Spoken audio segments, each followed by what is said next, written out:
Hello, welcome back to Oils with Lynn, where I strive to empower families to find affordable and natural solutions for health and home life. Today, we are making gluten-free peppermint brownies. Yes, they're actually good for you, and they taste amazing. Years ago, I was teaching a doTERRA class at someone's home. At the end of the class, the hostess brought out a tray of brownies, and she proudly said, "They're gluten-free, and they have no sugar and no flour." And to be honest, my first thought was, why would anyone want that? But of course, I wanted to appreciate her effort, and so I took a small brownie and put it on my plate. And it looked like a normal brownie, and it smelled like a normal brownie. And so I took a little nibble, and oh my goodness, it was so good. It was fluffy and moist and chocolatey, and I immediately thought, okay, so what is in this? When she told me the secret ingredient, I couldn't believe it. Today, I'm going to share that recipe with you. These no-guilt brownies that I hope you'll love as much as I do. So what's the secret ingredient? It's black beans. Yes, black beans. So here's what you'll need for the recipe. 1 can of 15 ounces of black beans. You want to drain it and then rinse those. And then you'll need 2 large eggs, 1/4 cup cocoa powder, 2/3 cup of honey, 1/2 cup coconut oil, but I often substitute this with avocado oil, a 1/2 teaspoon baking powder, a pinch of salt, and 4 drops of peppermint essential oil. Then you'll want to have 3/4 cup chocolate chips divided. Now, a quick note about peppermint oil. When you cook with essential oils, the heat can cook off and lessen the flavor of the essential oils.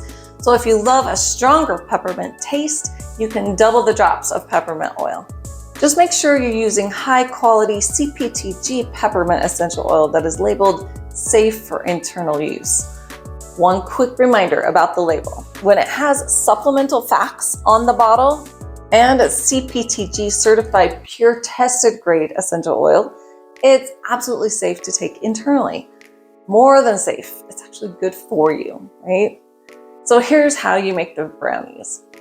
Preheat your oven to 350 degrees and then add everything in the blender except the chocolate chips. Blend until it's completely smooth. You want it creamy with no bean texture at all. Then pour the batter into another large bowl and stir in 1/2 of the chocolate chips. Then pour the batter into a greased 8x8 pan and sprinkle the remaining chocolate chips on top. Bake for 35 minutes or so.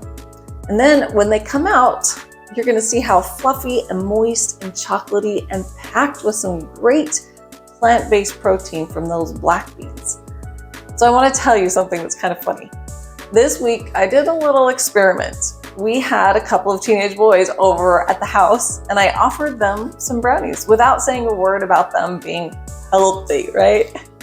They immediately grabbed one and then another, saying how moist and yummy they were. Not a single suspicion that they might be healthy.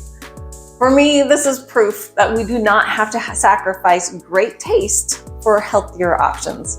These brownies are one of my favorite ways to enjoy something sweet without the crash. And I love that they feel nourishing instead of heavy. If you'd like your own bottle of CPTG peppermint essential oil, the kind you can feel confident using internally, check for the link in the description below this video. And if you'd like more healthy recipes that support your body and taste amazing, make sure to subscribe to Oils with Lynn. Hey, thanks for joining in today. Let me know if you try these. I think you're going to be pleasantly surprised. Thanks for coming. See you next time.